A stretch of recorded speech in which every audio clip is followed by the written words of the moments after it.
NLC தொழிலாளர்கள் அடுத்த கட்ட போராட்டமாக 14ஆம் தேதி உண்ணாவிரத போராட்டத்தை அறிவித்துள்ளனர். நிரந்தர மற்றும் ஒப்பந்த தொழிலாளர்கள் கூட்டமைப்பு கூட்டத்தில் இந்த முடிவு எடுக்கப்பட்டுள்ளது. இதுகுறித்த கூடுதல் தகவல்களை தருகிறார் எமது செய்தியாளர் தேவநாதன். என்எல்சி தொழிலாளர்களின் போராட்டம் குறித்த தகவல் என்ன? தற்போது அவங்க எடுத்துள்ள முடிவு என்ன? அது என்எல்சியில் பணிபுரிகிற 12,000 தொழிலாளர்கள் கடந்த மாதம் 20ஆம் தேதி முதல் காலவரையற்ற வேலைநிறுத்த போராட்டத்தில் ஈடுபட்டிருக்காங்க. இந்த வேலைநிறுத்த போராட்டம் அவங்க ஊதிய மாற்று ஒப்பந்தத்தை அமல்படுத்தணும் அப்படின்ற கோரிக்கையை முன்வைத்து தான் இந்த போராட்டம் நடந்துட்டு இருக்கு. இதற்காக இந்த வேலைநிறுத்தம் துவங்கிய பிறகு சென்னை, டெல்லி, நெய்வேலி உள்ளிட்ட இடங்கள்ல முத்தரப்பு பேச்சுவார்த்தைகள் நடைபெற்றன. இந்த பேச்சுவார்த்தைகள்ல எதுவுமே சுமூக ஒரு உடன்பாடு எட்டப்படல.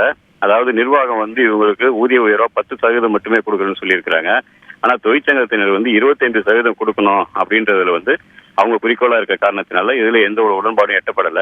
இந்த நிலையில பாத்தீங்கன்னா கடந்த 3 தினங்களாக தொழிற்சங்க நிர்வாகிகள் சென்னைக்கு அங்க இருக்கிற அரசியல் கட்சி தலைவர்கள் மற்றும் தொழிற்சங்க நிர்வாகிகள், மாநில நிர்வாகிகளை சந்தித்து ஆதரவு கோரினாங்க. இதனை முடிச்சுட்டு நேற்று இரவு தான் நெய்வேலிக்கு வந்தாங்க. இன்னைக்கு நெய்வேலியில இருக்க ஐஎன்டிசி அலுவலகத்துல தற்போது ஒரு கூட்டம் போட்டாங்க. இந்த கூட்டத்துல நிரந்தர தொழிற்சங்கங்கள் மற்றும் ஒப்பந்த தொழிலாளர் சங்கங்கள் கூட்டமைப்பு இந்த கூட்டம் நடந்தது.